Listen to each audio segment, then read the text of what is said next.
আল্লাহ নবী বলেছিলেন, ও বিবি আয়েশা সিদ্দিকা রাদিয়াল্লাহু তাআলা, শুনে রাখো, নবীরা যে জায়গায় ইন্তেকাল হয়ে যান ওই জায়গায় নবীদের কবর হয়। জোরে বলুন সুবহানাল্লাহ। আল্লাহু আকবার। আমাদের আবার জিজ্ঞেস করছে, ইয়া রাসূলুল্লাহ, আপনার কাফন কোন কাপড় দিয়ে করব? সুবহানাল্লাহ বলে। আপনার কাফন, আল্লাহ নবী জবাব দিয়েছিলেন, ও বিবি আয়েশা সিদ্দিকা রাদিয়াল্লাহু তাআলা আনহা, আমি রাসূলুল্লাহ ইয়ামেনি চাদর ভালোবাসি, ওই ইয়ামেনি চাদর দিয়ে আমার কাফন করে দেবেন। এক রিওয়ায়াতে এসেছে, আল্লাহ নবী ইন্তেকালের পরে আল্লাহ নবীর কাছে ইয়ামেনি চাদর ছিল, আল্লাহ নবীর কবরের নিচে বিছিয়ে দেওয়া হয়েছিল। জোরে বলুন। রাসূল বললেন, ইয়ামেনি চাদর। আমাদের আয়েশা বলল, ইয়া রাসূলুল্লাহ, আপনার গোসল কে দেবে? এইবার মেন কথাটা বলবো যে রাসূলের শরীর সবাই দেখতে পারবে কিনা। আপনারা ভাবছেন হুজুর মনে হয় আবার অন্য লাইন থেকে যাচ্ছে। না না না, আম্মা জান জিজ্ঞাসা করলেন, ইয়া রাসূলুল্লাহ, ইয়া হাবিবাল্লাহ, হুজুর আপনার গোসল কে নেবে? আল্লাহ নবী বলেছিলেন, ও বিবি আয়েশা সিদ্দিকা রাদিয়াল্লাহু তাআলা আনহা, শুনে রেখে দাও, আমি রাসূলুল্লাহ আমার ওফাতের পরে, আমার ইন্তেকালের পরে আমার গোসল যখন দেওয়া হবে, আমার সাহাবী হযরত শুকরান রাদিয়াল্লাহু তাআলা পানি বহন করে দেবে, আর আমার আলী, আমি রাসূলুল্লাহর গোসল নিয়ে নেবে।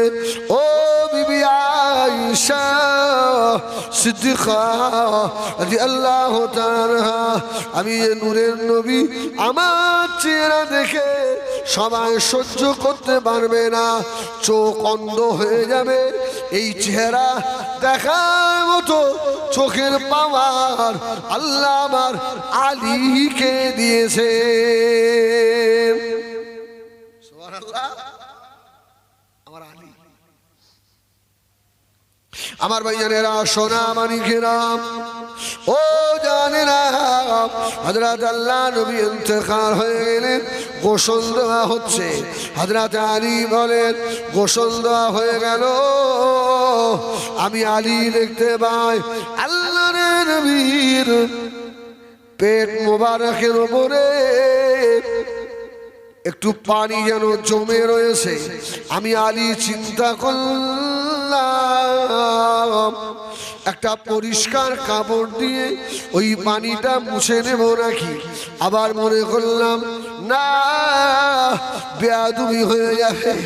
আমি আলী আমার জিভটা বার করে আল্লাহর নবীর নূরের বদনের পানিটা চেটে পান করে নিলাম।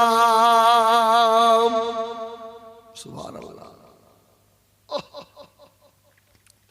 হযরত আলী বলে, ও দুনিয়া মানুষেরা,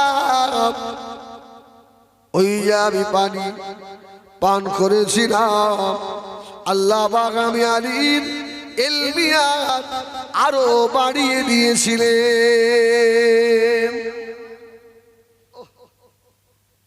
রাসূল বলেছিল, আমার এই চেহারা সবাই দেখে সহ্য করতে পারবে না, সবার দেখার ক্ষমতা নেই, আর এই পাওয়ার আল্লাহ আমার আলীকে দিয়েছে। জোরে বলবেন না, আমার আলী পারবে, আর কেউ পারবে না। আল্লাহু আকবার। একবার দরুদ শরীফ, আল্লাহুম্মা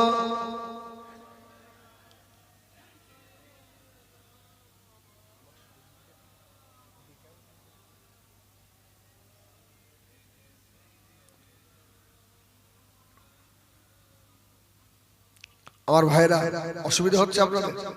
অসুবিধা হয় না তো? একবার বলেন না ইয়া রাসূলুল্লাহ, মোহাব্বতে বলেন ইয়া রাসূলুল্লাহ। আমি কম বেশি 2 ঘন্টা থাকবো আপনাদের কাছে। যখন বাজে কথা পাবেন আমাকে ওখান থেকে উঠে এসে কানটা ধরে আস্তে আস্তে নামিয়ে দেন, চলে যাবো। কোনো পার্টির কথা হবে না, কোনো বাজে কথা হবে না। এটা রাসূলুল্লাহর মিম্বার, জোরে বলুন সুবহানাল্লাহ। এখানে বাজে কথা বললে আল্লাহর দরবার জবাব দিতে হবে কাল কিয়ামতে। তুমি জেলার সাহেব হও আর যারই ছেলে হও, কি আল্লাহ কাউকে ছাড়বে না। হযরত আলী বললেন আমার ইলমিয়াত বেড়ে গেল। আবার সেই জায়গায় ফিরে আসেন। আবু তালেব জ্ঞানী মানুষ, যে আমার মুহাম্মদ এই বাচ্চা ছেলে, এর শরীরে কি আছে, তা আমিও এত ভালোবাসি, আমিও দেখতে পারবো না এর শরীরে কি আছে।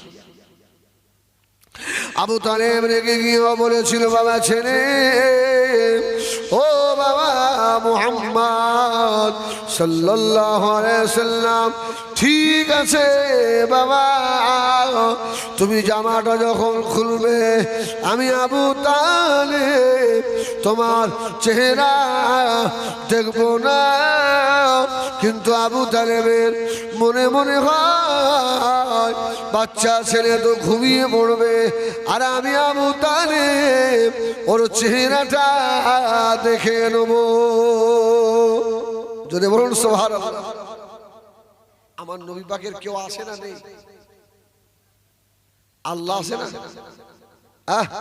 আবু তালেব ভালো একটা প্ল্যান করেছে। ও তো আমাকে শরীর দেখতে দেবে না, কিন্তু বাচ্চা মানুষের ঘুমিয়ে পড়বে আর নিঃশ্বাস ভারী হয়ে যাবে, আর আমি এক পাশ থেকে অপর পাশে ফিরে মুহাম্মদুর রাসূলুল্লাহর শরীরে কি আছে দেখবো। জোরে বলুন সুবহানাল্লাহ। আমার নবীর শরীরে মোহরে নবুয়তের স্ট্যাম্প ছিল না? ছিল না? মোহরে নবুয়ত ছিল। আল্লাহু আকবার। ও আমার বিজনেরা, সোনামানি খেরা, হযরত আবু তালেব বলেছিল, বাবা ছেলে, আমি তোমার জামাটা এমনি খুলতে বলিনি বাবা, তোমার কষ্ট নেই, আমি আবু তালেবের কষ্ট হয়। আল্লাহ নবী বললেন, চাচা যান, জামা খুলবো, আপনি আমার দিকে তাকাবেন না। বলল ঠিক আছে।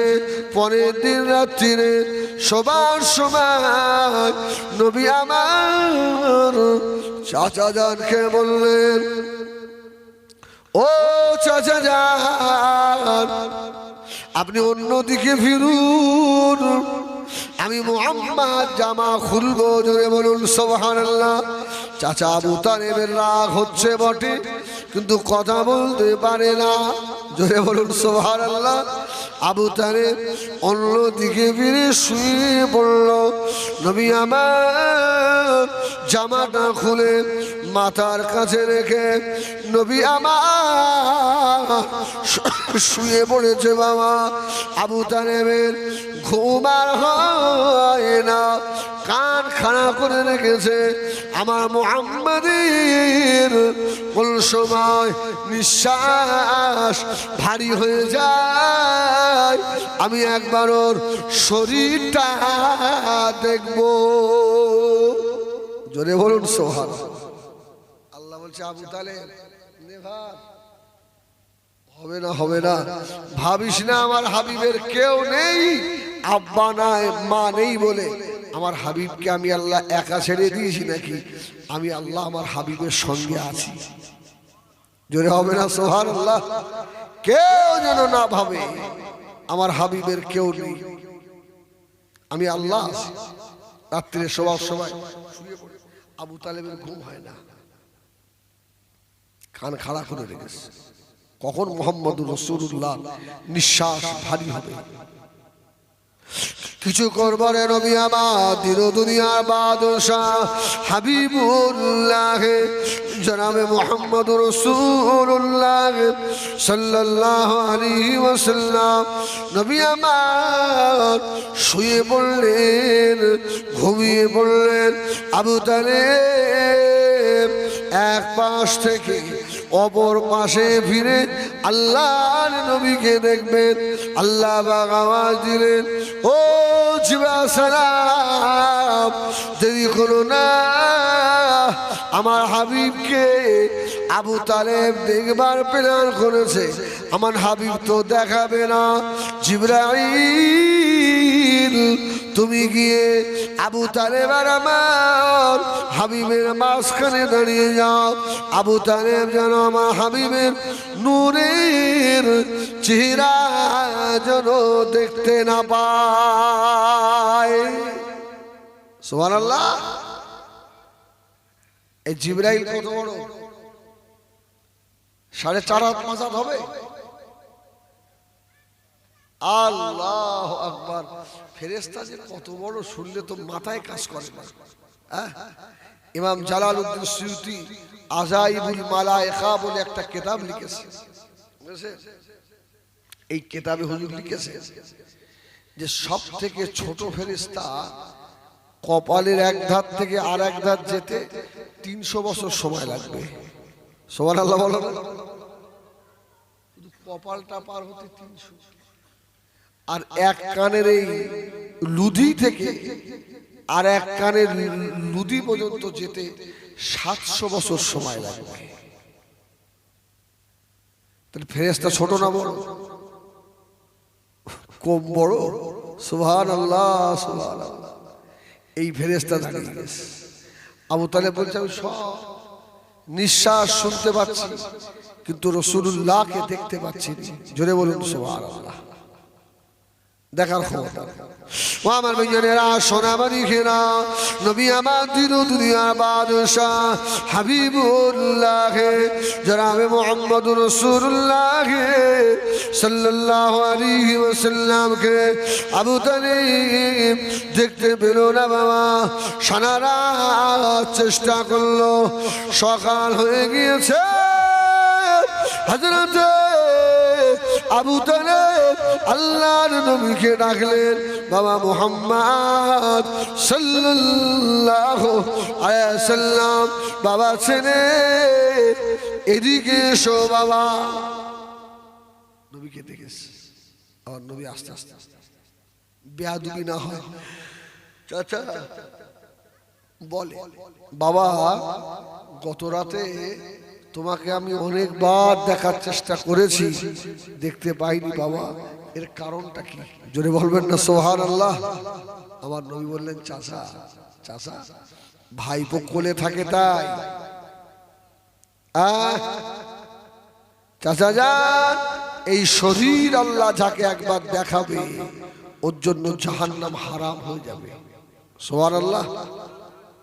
قال رسول الله صلى الله عليه وسلم من رآني في المنام فقد رأى الحق فإن الشيطان لا يتمثل في صورتي।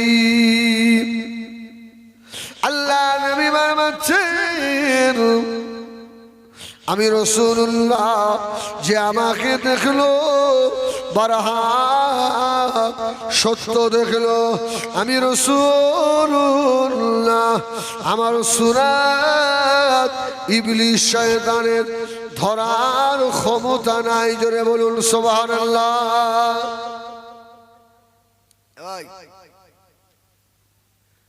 আল্লাহ যখন আদমকে বানিয়ে বলেছিলেন ফেরেশতাদের মালাইকা তিসজুদু লিআদম,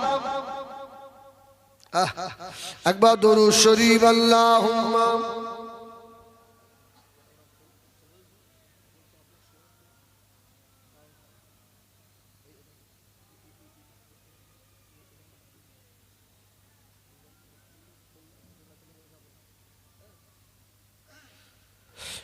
दीदार नबी की हसरत में जो आँख हमेशा रोती है दीदार नबी की हसरत में उस आँख के आंसू की कतरा कुदरत की नजर में मोती है दुनिया की नजर में पानी है उक़बा की नजर में मोती है या मदीना दिखला दो सुनते ही जहाँ शाम सिगार रहमती घटाए छाई है और नूर की बारिश होती है जोरे बोल सुभान रहमती घटाए छाई है और नूर की बारिश होती है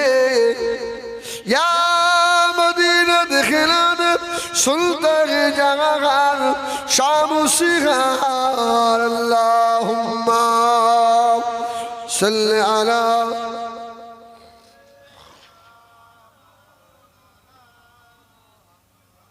अल्लाह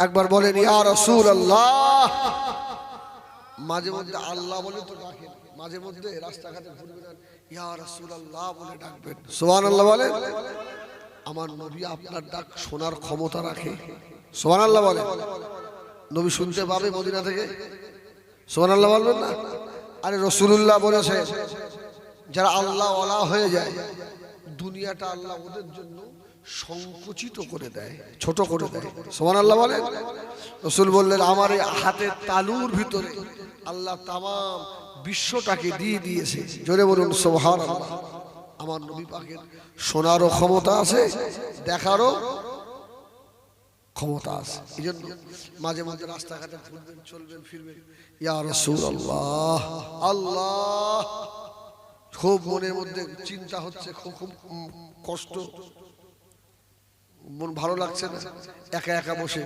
আল্লাহ ইয়া রাসূলুল্লাহ অন্তর দিয়ে ডাকবেন খোদার কসম অন্তরে একটা শান্তি আসবেই আসবে ইনশাআল্লাহ এইজন্য সেই ছোটবেলায় একটা গজল শুনতাম সেসব গজল তো আর হয় না এখন তো সব গজলের ঢঙ্গ পাল্টে গেছে ভাই মেয়েরা বলতো না খোদা তোমায় ডাকতে জানি না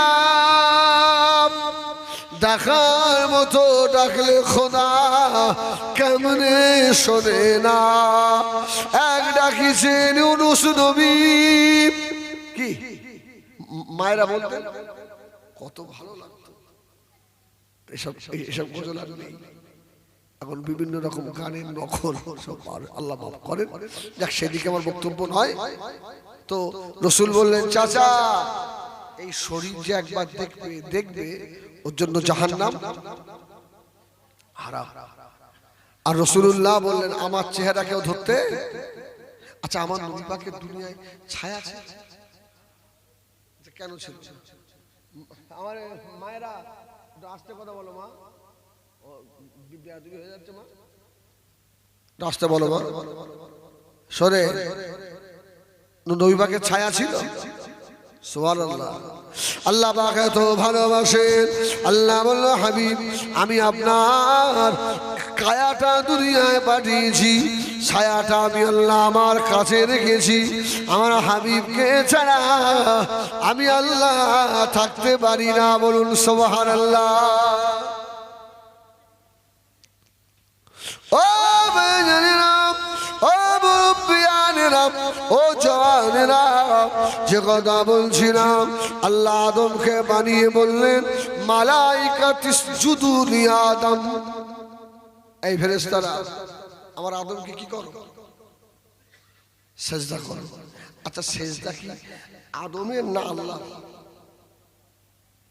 জোরে বলো আল্লাহর না আরে আমরা কাবার দিকে ফিরে নামাজ পড়ি তো সিজদা করি তাহলে সিজদাটা কি আমরা কাবাকে করি না আল্লাহকে করি আল্লাহকে করি না কাবা একটা দিক কিন্তু সিজদা করি কাকে আল্লাহকে আদম একটা দি, আল্লাহ বলল সেজদা কর, সবাই সেজদা করলো, একজন করলো না। কে? ইবলিস।